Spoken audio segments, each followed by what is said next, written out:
gente que según dicen son nuestros amigos, ¿verdad? Sabemos que esta administración ha deportado más gente que cualquier otra en la historia del país. Y el mismo diablo va a poder comportar mucha gente, ¿verdad? Por Bush, la persona que dijo. Queriendo decir que esto es un histórico que estamos aquí ahora, enfrente del edificio federal, que es el edificio oficial del gobierno de Estados Unidos.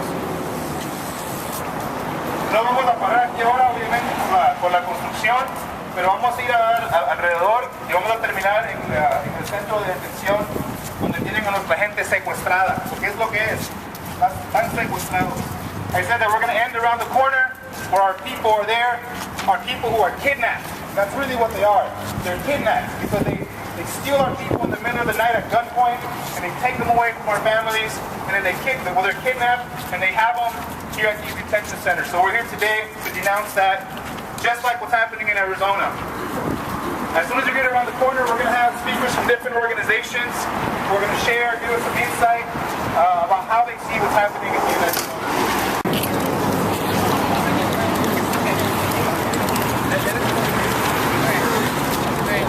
Glad to be here in LA. Welcome everybody. I live in Seattle, but I was born and raised in Arizona. And I want to thank all the organizers for putting on this march. And I want to thank everybody for showing up and standing up to the bigots, against Arizona bigots. And apparently, from what I heard, there's bigots here in LA. It's not surprising. I just want to say that I was just in Tucson to be part of the Tucson Freedom Summer, to protest the ban on ethnic studies, and also to protest against SB 1070. Yeah. They're mobilizing down there, and it was really inspiring to meet everybody in Tucson that are mobilizing against these laws. And it was also inspiring to see that people from all over the United States came there in support of them. And this is right here, right now in LA. This is part of that movement. And so I met a lot of people there, and they're having an impact.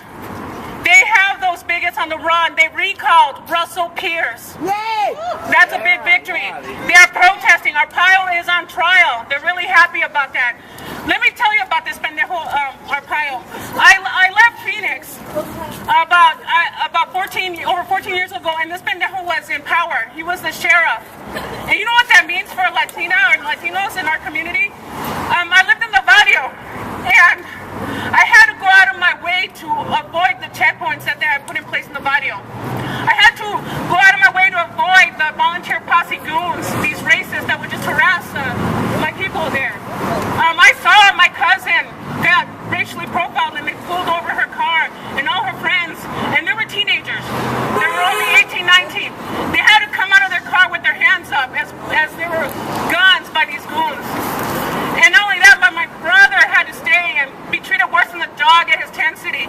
So when I moved to Seattle, I kept complaining about this sheriff and why is he in office? Why does he continue getting elected? You know what it's taking? It's taking a movement to get this pendejo out of office. And that's why I'm really happy to see all these anti-Arpaio signs. This is what it's going to take to get rid of the racist. Anyways, the same racists who support these laws, they're the same ones that want to bust the unions. They're the same ones that are anti-queer.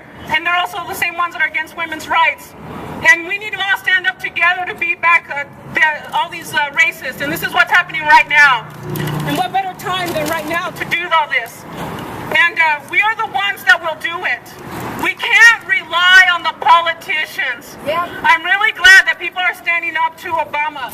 I mean, he gets called a socialist, but let me tell you, I am a socialist. Obama is not a socialist. Because if he was a socialist, the first thing he'd do is he will close down all these detention centers. There's no reason to have these detention centers. The only reason they're in place is because people are making a lot of money off these detention centers. Let's close them down. He also would get rid of secured communities and also shut down the migra. There's no reason for them to exist. We need to open up the border because people are only coming here to make a living. Anyways, I also want to say that as a socialist, I'm tired of these politicians, and that's one of my reasons why I'm running for U.S. Vice President as a Freedom Socialist candidate, along with Durham, who's running for president. So it's also a way to build that protest movement because it really does come down to the movement. this racist system. And I just want to thank you for giving me this time. And I want to end with the chant, because I like ending with chants. Racist, sexist, anti-gay.